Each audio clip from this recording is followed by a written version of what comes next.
Hello guys, welcome back to the channel. Welcome back to the garage. So it's been a couple days since we worked on the truck. We're back to doing some more cage work. We have one thing we're going to do first. I got my body guy Sean from Peach Bottom Auto Body who did the color match on Caitlin. We're going to look at the roof. He's going to come over, see if he can repair the roof or if we need a new roof. We're just going to look at it, go over some options, just see what he thinks about it. Also, he's bringing a tool over. We're going to try and take the windshield out. Now I say try. I'm sure Sean is more than capable of doing it and his tool, but my compressor is junk. It's a Home Depot Husky compressor with a big tank, and other than filling up tires, honestly, it's probably about useless. You can't use any tools with it, nothing like that. So hopefully this tool he's got doesn't require too much air and we can get it done. But as soon as we're done with all that, I'm hoping to work on the cage some more. I did get the roll bar in, or main hoop in, the other night. So as you can see, the main hoop's in, looking good. It's pretty well leveled up. I do have some C-clamps on it, whereas the other night I had C-clamps on it. Now I just got some hose clamps holding it in there. As you can see, this hole's a little big. I was definitely a little too far inward of the cab. It's right next to that metal down there on the body below. But we'll need to fill that hole in, because I had to cut this hole here like that, and the other side not quite as much in order to get it in and lean it down by the windshield. So I got to play with that and figure out my height. It looks good with the seat right there, and only problem is I don't know about my helmet height. If I sit in the seat with my helmet on, I fear it'll actually be a little too close, so we might have to move that up. And then the plan of attack is actually to do our A-pillar bar, which will come down here, down and down into the body, which I believe, I should say, we're probably going to run into a similar issue with this mount as we did in the rear. When we get to that juncture, we'll drill the hole in the floor. We'll see where the mount is. I'll measure it all up and all, but I think that hole will probably come through about here. So we'll probably do kind of the same plan I had in the rear. Put our put our outrigger in, and we actually build our body mount off the outrigger. That's my plan right now. We're just waiting for Sean to arrive, and then we'll take a look at the roof and see what we got to do there. So I haven't been rushing to kind of do the cage. Well, I have been wanting to do the cage, but I haven't been rushing to get these bars all made up, because once we start getting stuff in there, we're gonna have to get it tacked. We're gonna have to get stuff welded. So I would really like Sean to look at the roof, because if it's gonna come off, it's gotta come off, or even if it's gotta be cut, it should all be done before we get the cage in, because if we end up doing the full 25/6 cert cage, we're gonna have X's, cross bracing, everything. Even our A-pillar bars here, you won't be able to get to the spot welds on the roof. So that will have to be taken care of before we really get the welding this thing in there. And I do have some work to do on Caitlin in case he does need the truck for a few days. So we will be able to get some stuff done with Caitlin, because as you can see, once again, even though spring's right around the corner, we got more snow. So that's kind of the game plan. I'm going to eye things up until Sean gets here, and we'll go from there.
We got the windshield out. Sean's tool was a little too short for the bottom here, but as you can see, the glue is, oh, it's cracking as we speak.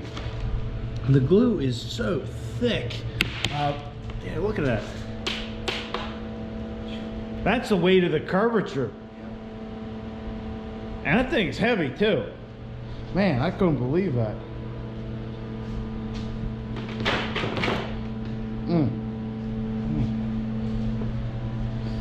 Yeah, look at all that glue in the corners.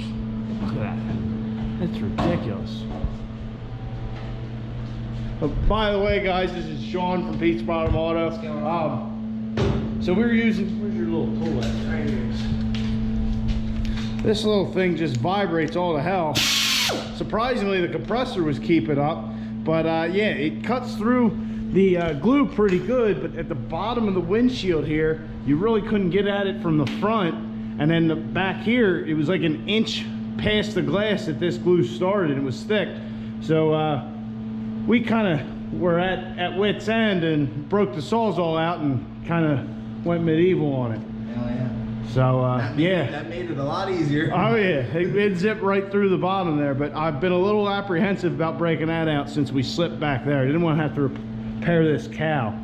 So how do you get the, what's the best way to get the glue off? Just like a heat gun? Well, from here, honestly, the best thing would be a really sharp knife. Okay. And it should come down smooth. You would need like a razor blade with a razor blade holder. Okay. Have you ever had one of those? Yeah, I know what you're talking about. It just has the blade sticking out. And it should just slide, and it should cut easy now that it's accessible. Right. Because if you try to grind it, it's gonna get hot and get sticky and make a mess. Okay. But yeah. Wow. So we got the windshield out. We have a game plan for the roof. He's gonna see what he can do, but that's best case scenario. Probably not gonna work.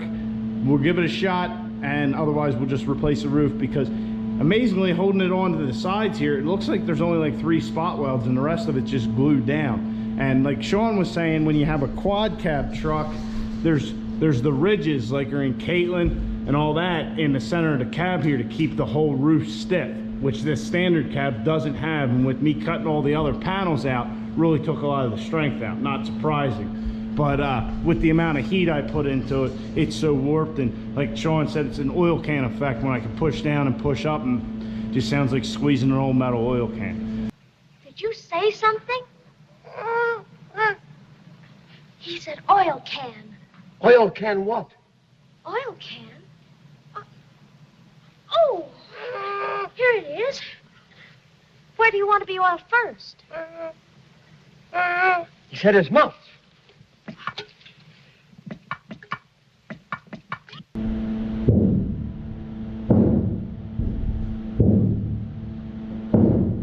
Yeah, we'll get back to building the cage here shortly, but the windshield's out, and the cab will be taking a ride here at some point.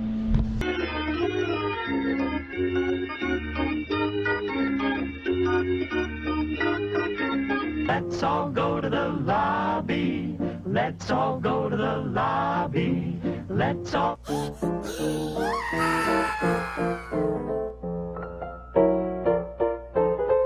So after much deliberation, I got our bends plotted out for our roof bar. I guess it's roof slash A-pillar bar. Also got the windshield bagged up so I can throw that out.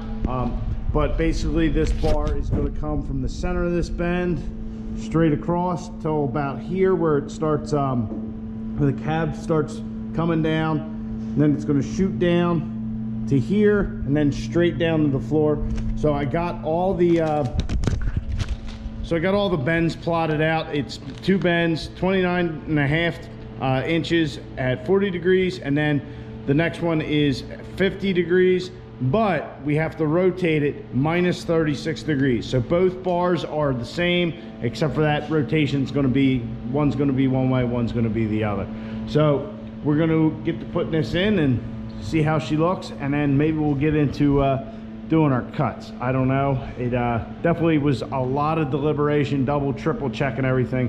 I actually raised the main hoop up an inch higher than I had it, just trying to get that bar kind of up here past the body line a little bit. I think before it was going to definitely sit probably like here. So yeah, let's get the cutting and bending some tube.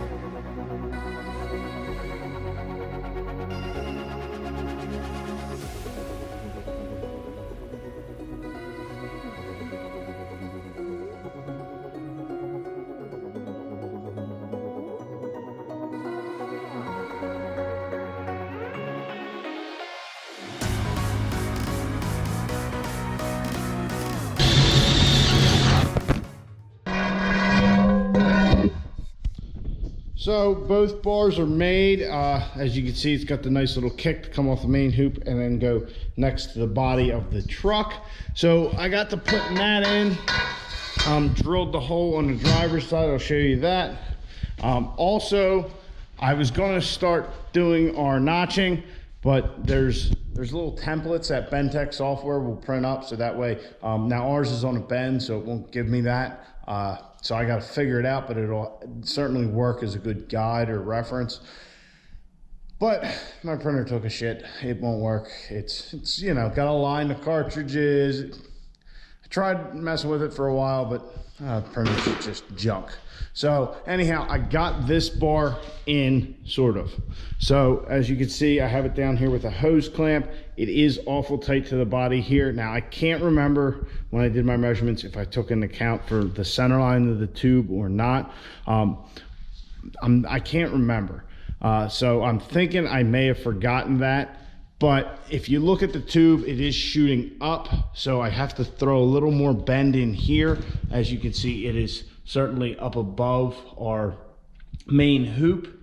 So like, it's up above our main hoop. So when we bend this, it'll bring that back down. Also underneath, as you can see, when I drilled my hole, it started getting into our factory speed holes here. And then this lip on the body is actually keeping that tube from coming out and getting perfectly level. So we'll definitely shorten this up. I just went off the measurement for the bottom of the main hoop, which we had a bunch of extra. So we could probably whack like 6 inches of this off, something like that. We'll figure that out when the time comes, and then we'll have to clean all this crap up. But it is certainly kind of the aesthetic I was going for. So when we bend this down, I think that we'll actually be able to raise the whole tube up once we get it so it'll be level. So we'll actually, you know, get it out of there a little bit. So that's why I got to wait to figure that out. But that'll also get this up hopefully in here. So just this corner is kind of my concern. I don't know with the door. That's why it was supposed to be behind here, so I knew the door would shut. But yeah, for a second go of bending, I don't think it's too bad, especially since it does have that kick in there. Our little clamp device with the digital angle finder worked fantastic. This definitely worked out well. Recommend it. Once I did what I was supposed to and put it on the back of the tube, I was able to get the angle exactly how I wanted it. But rather than how we did the main hoop. So yes, this bar's in. It's not perfect. It certainly needs some tweaking. We got to bring it down and probably have to bring a whole tube up. But all in all, I'm not too worried about it. I think we can correct it and it will look good. But yeah, certainly bending the tube and all that seems to not be too much of a problem. Yeah, we got, you know, it's off a little here, off a little there, but what do you expect from a little hand operated bender? You know, it's not going to be perfect unless you use it and use it and use it and learn it. But more of the other thing is like hitting the speed holes there on the side, because I wanted it as close to here as possible. If you were building this with your truck, normally you'd have like a piece of metal that kind of came out around here, And like everything, we have a little more space than anybody who would be doing this, obviously with an interior or even a gutted interior who didn't cut the truck up. So I think we're hitting some spots people normally don't hit for problems, because if we had that piece in there, that would kick us out another ½ inch or so. We never would have hit it, wouldn't be a problem. But it is what it is. If I can get it kind of tight to the body, awesome, which is what we're going for, and give me as much room as possible in there. So we got the windshield out tonight. Big shout out to Sean at Peach Bottom Auto Body. Thanks a lot, Sean. I really appreciate it. There's no way I could have done that with any of the tools I have here at the house. Yeah, we did use Sawzall at the end, but the upper seams and all that, there's no way I could have done it. So big shout out to him. Thanks again. So anyway, guys, our bending and cage work is progressing. Once we get these bars straightened out to where how they should be, get them notched, we can actually tack them in place. So the plan is, when we take the truck to Sean for the roof work, we will actually have the cage started, but we'll be able to remove the hose clamps and actually drop this thing down, so that way he can get to what he needs to work on, and we can continue with our cage work in the meantime. Now I think these bars that we just put in are probably some of the hardest to do on the whole thing. We're gonna have a bar go across the top here. That should be pretty straight, maybe a kick at either end. We'll see, you know, how we're feeling. Little bar across here, but other than that, I mean, just getting a framework, the basic framework is kind of the hard part. And that Bendtech software is definitely nice. Like it told me, one bends 40 degrees, one bends 50 degrees, 90 degrees total. You got your 90 degree bend total. But it makes it so simple to not have to try and figure the angles out. So as I learn it, I will eventually show you guys how it works and all that. So I've rambled on long enough. I gotta get to bed, that's for sure. It definitely took longer than I wanted. And I gotta remember that we're working off the center line of the tube, not the outside. So anyway, guys, hope you liked the video. Oh, wow, I am tired. I hope you guys enjoyed the video. Please like the channel. Please like the video, subscribe to the channel. I'll catch you guys on the next one. Get out in your garage, get the wrenching on your truck.